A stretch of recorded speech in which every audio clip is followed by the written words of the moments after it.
kinain. Ginampala ako ng isang tinik na nagmumula sa kabilang cubicle. "Kuya," ang tawag ng isang tinig mula doon at sinabi niyang, "Pwede po bang makahingi ng tissue?" Naabala man ako sa aking ginagawa.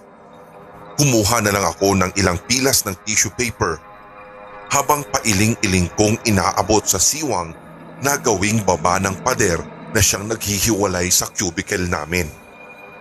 Nakikita ko pa mula sa siwang ang paggalaw ng kanyang mga paa. Ngunit ilang minuto pa akong nag-antay sa kanya na kunin ang hinihingi niyang tissue. Pero laking pagtataka ko sapagkat hindi pa rin niya ito kinukuha. Muli siyang nagsalita. "Kuya, nasan na po yung tissue?" Iritadong sinagot